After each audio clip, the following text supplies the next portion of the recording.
Today's short presentation summarizes my approach to a patient with headache. Headaches can be due to multiple reasons. There are benign headaches like tension headache and migraine. Headache may occur because of extracranial pathology, sinus inflammations, other ENT pathologies. Headache may be related to visual strain or eye disorders. More ominous are headaches, which are due to increased intracranial pressure, like that produced by tumors, by hydrocephalus, or with brain edema. Headaches may also occur with intracranial bleeding, especially with subarachnoid bleeding. Aneurysm ruptures are a classical cause of sudden severe headache.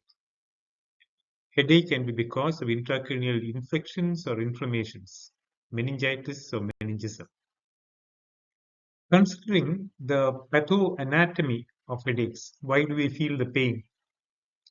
It can be because of something in the trigeminal nerve territory. That is basically the nerve supply of the sensory nerve supply of the dura.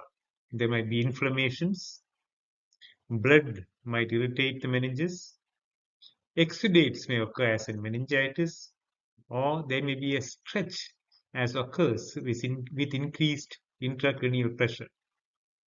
Many of the benign headaches are because of a stretch of the sympathetic nervous system. The blood vessel walls have got sympathetic supply and there is dilatation or inflammation of the blood vessels. Intracranial extracerebral arteries are usually involved. The parallel theory states that there is also, along with the vascular dilatation, there is also spreading excitation and depression. How do we approach a patient of headache? First, we assess the severity. Is it a mild headache? Is it moderate in severity, or is it exceptionally severe? Is the headache continuous from morning to evening and probably disturbing sleep, or is it intermittent? It comes and then it goes. What are the aggravating factors of a headache and what are the relieving factors? For example, a headache due to increased intracranial pressure is more in the morning. This is because we tend to accumulate carbon dioxide when we are sleeping, and that results in more vasodilatation and a further increase in the intracranial pressure. ICP headaches are classically increased by bending forward. They are increased on coughing and sneezing because these maneuvers increase the intrathoracic pressure, resulting in a decrease of the cerebral venous outflow. A similar mechanism is also involved when a person lifts weights, he gets headache. Headache due to subarachnoid hemorrhage is sudden onset and severe, often described as the most severe headache of my life. It is associated with varying degrees of neurological dysfunction, depending upon the magnitude of the bleed. There is a classification for this called the Hunt and Hess grading, which grades the severity of subarachnoid hemorrhage based on the degree of neurological dysfunction. Vomiting can occur with headache in ICP with bleeds and also in some cases of migraine. Nuchal pain associated with headache suggests a subarachnoid bleed or it might suggest meningitis. Some of the most ominous headaches are the headaches associated with increased intracranial pressure. How does the intracranial pressure increase? It might increase because of cerebral edema. This edema can occur in two compartments. It can occur in the cells themselves, or it can occur in between the cells in the interstitial space. Cellular edema is classically because of a failure of the membrane pumps, aquaporin channels, sodium pumps. And interstitial edema is classically because of a failure of the blood-brain barrier and an increased permeability of cerebral capillaries. Classically, cerebral edema can occur with traumatic brain injury. It can occur with intracranial space-occupying lesions, especially malignant tumors, and it is often correlated. The degree of edema is correlated with the degree of neovasculogenesis because of the tumor. So it's an indicator of malignancy. Peritumoral edema, large volume, indicates cerebral invasion of a tumor. Edema can also occur after large volume strokes. These are classically called the malignant MCI infarcts, where around and within a large MCA infarct, there is accumulation of fluid and a massive swelling, which can result in infarctions, further infarctions, and also in herniation. Hydrocephalus, or a blockage of the cerebrospinal fluid outflow, can result in increased intracranial pressure. So can pneumocephalus, especially tension pneumocephalus. How do we diagnose and treat headache? Diagnosis of headache is usually by CT or MR imaging.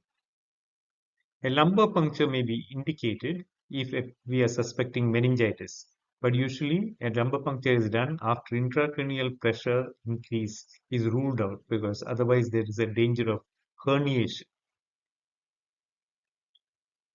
Let us look at benign headaches, migraines. How do we treat them? Prevention. Hydration is very important. A well-hydrated patient is less likely to go into vasospasm, which often precedes the vasodilatation, which produces the severe pain. Avoidance of trigger factors. Most patients come to know as to what stimulates the headaches. Preventive medication for migraines include drugs that regulate the vascular tone, beta blockers, drugs that decrease or inhibit inflammation, anti-epileptics, which prevent spreading excitation and depression. Abortive medication, that how do we stop a migraine attack after it starts? We constrict dilated cerebral arteries by stimulating serotonin 1B receptors. A few words about managing increased intracranial pressure. How do we manage it? Ventilation, ventilatory parameters. Carbon dioxide is a potent vasodilator, so optimize the carbon dioxide level. If you decrease it too much, it might produce too much of vasoconstriction, resulting in infarcts. Even positioning in bed, a modified Fowler's position with the head end raised to promote cerebral venous drainage and the legs raised so that the circulating volume is adequately maintained.